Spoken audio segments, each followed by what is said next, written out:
Hello students, welcome to your YouTube channel Mathshala. और आज हम कल के ही टॉपिक को स्टार्ट करते हुए आगे करते हैं। जो मोस्ट इम्पॉर्टेंट क्वेश्चन है, मैंने आप लोग को जब कुछ क्वेश्चन बताए थे तो उनमें से एक हार्ड क्वेश्चन मुझे लगा कि ये मैं आपको बताऊं, इसलिए मैं उसको आपको सामने सॉल्व कर रही हूँ। 3 + 2√5। अब हमें ये सिद्ध करना है कि 3 + 2√5 एक अपरिमेय संख्या है। तो हम करेंगे, माना 3 + 2√5 एक परिमेय संख्या है। अब क्योंकि ये परिमेय संख्या है तो ये a/b के रूप में भी हो सकती है, जहाँ a और b पूर्णांक है। 2√5 हमने एज इट इज़ लिखा, ab एज इट इज़ लिख के इस 3 को हम इधर ले गए, इसके आगे माइनस लगा दिया। अब ये √5 = a - 3, ये एज इट इज़ रहा। यहाँ ये जो 2 है ये b के पास आ गया। यहाँ a/b परिमेय संख्या है तो a/2b - 3 भी परिमेय संख्या होगी। तब √5 भी परिमेय संख्या होगी, क्योंकि कल हमने ये देखा था। परंतु इस तथ्य का भी विरोधाभास होता है कि √5 एक अपरिमेय संख्या है, लेकिन कल हमने देखा था कि √5 क्या है, एक अपरिमेय संख्या है। तो यह स्थिति हमारी गलत धारणा की वजह से उत्पन्न हुई कि 3 + 2√5 एक परिमेय संख्या है। अतः 3 + 2√5 एक अपरिमेय संख्या है।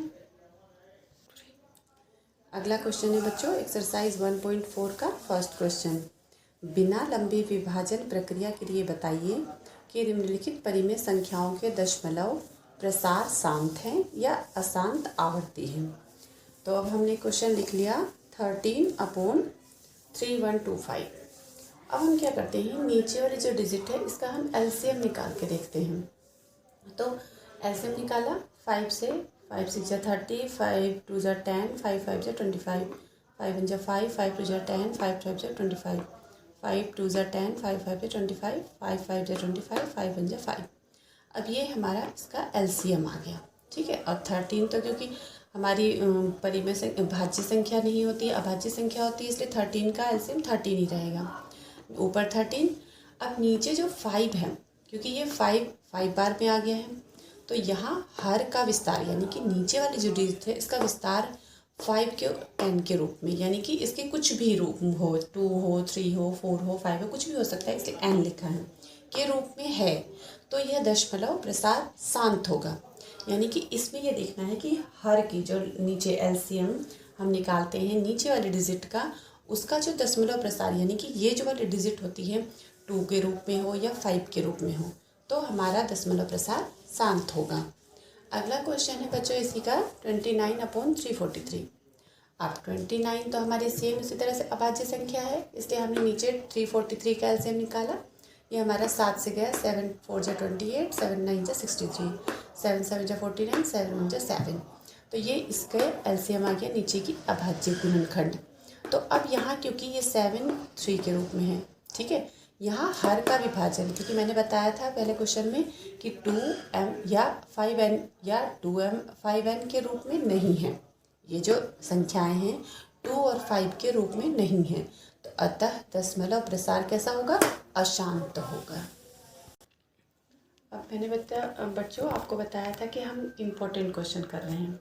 तो इम्पोर्टेंट क्वेश्चन की जो लाइन है उसमें 3.2 एक्सरसाइज करने से पहले मैं आपको कुछ इम्पोर्टेंट चीज़ें बताने वाली हूँ, क्योंकि हम जब वो एक्सरसाइज करेंगे तो उसमें कुछ ऐसी चीज़ें होती हैं जिससे पहले हमें ये जो टेबल मैंने लिख रखा है, आपने देखा होगा, यहाँ स्क्रीन पर दिख रहा होगा, ये जानना और ये समझना आपको बहुत ज़रूरी है। क्योंकि अगर आप ये समझ जाएंगे तो 3.2 वाली जो एक्सरसाइज है वो आपकी ईजीली हो जाएगी, ठीक है। देखिए जैसे यहाँ लिखा हुआ है A1 और A2 इक्वल नहीं है B1 B2 के, और इक्वल नहीं है C1 C2 के, यानी कि जहाँ पर तीनों डिजिट्स जो है इक्वल नहीं है तो वे संख्याएं कैसी होंगी, प्रतिच्छेद करती हुई रेखाएं होंगी, और उनका केवल एक हल होगा और वे संगत होंगी। दूसरी लाइन में है A1/A2 equal B1/B2 equal C1/C2, यानी कि अगर तीनों डिजिट्स A B और C वाली तीनों लाइनें जो हैं इक्वल होंगी तो वे संपाती रेखाएं होंगी, और अपरिमित रूप से उनके अनेक हल होंगे और वे भी संगत होंगे। अब थर्ड में है A1/A2 इक्वल B1/B2 इक्वल नहीं है C1/C2, यानी कि यहाँ पर क्या है, फर्स्ट दोनों इक्वल हैं लेकिन थर्ड वाली इक्वल नहीं है। तो वहाँ समांतर रेखाएं होंगी, उनका कोई हल नहीं होगा और वे कैसी होंगी, असंगत होगी। अब इसको हम इस तरह से समझते हैं कि ये A1 B1 C1 A2 B2 C2 क्या है।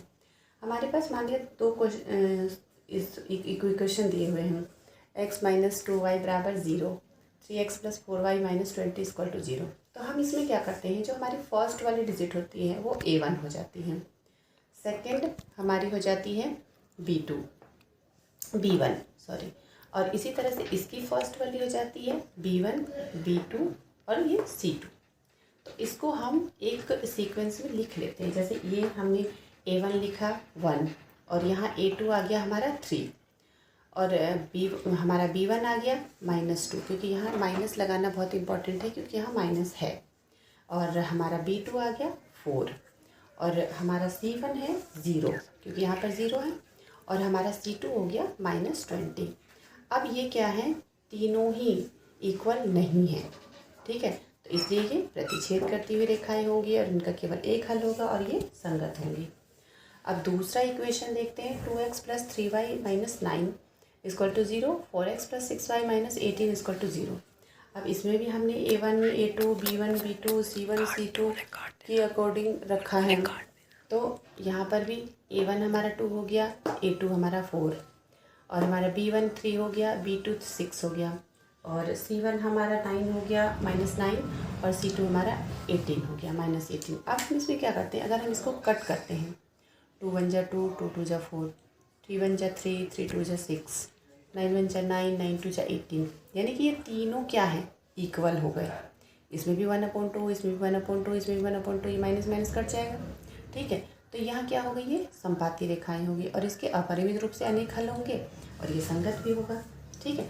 अब थर्ड इक्वेशन है हमारी x + 2y - 4 = 0, 2x + 4y - 12 = 0। अब इसमें भी हमने ऐसे सीक्वेंस में लिखा, A1 हमारा 1 हो गया, A2 हमारा 2 हो गया, B1 हमारा 2 हो गया, B2 हमारा 4 हो गया, C1 हमारा -4 हो गया और C2 हमारा हो गया -12। अब ये देखिए यहाँ पर 1/2, अगर मान लिया हम इसको कट भी कर देते हैं, 2 × 1 = 2, 2 × 2 = 4, 4 × 1 = 4, 4 × 3 = 12। अब ये दोनों इक्वेशन तो हमारी इक्वल हो गई 1/2 1/2, लेकिन ये हमारी इक्वल नहीं है, जो हमारी तीसरी वाली साबित कर रही है कि A1 A2 और B1 B2 इक्वल है लेकिन C1 C2 इक्वल नहीं है। तो ये इस वाली समीकरण को सिद्ध कर रहा है। तो ये कैसी हो गई, समांतर रेखाएं हो गई, इसका कोई हल नहीं होगा और ये असंगत होगी। तो इसको अगर आप अच्छी तरह से समझ लेते हैं तो आपको 3.2 की जो एक्सरसाइज है वो समझने में बहुत ही इजी लगेगी। तो इसलिए बच्चों इसको ध्यान से समझेंगे। कहीं भी किसी भी तरह की कोई प्रॉब्लम होती है तो कमेंट बॉक्स पर जाकर हमें प्लीज़ ज़रूर बताएंगे। वीडियो को लाइक करेंगे, शेयर करेंगे और चैनल को सब्सक्राइब करना बिल्कुल ना भूलें बच्चों।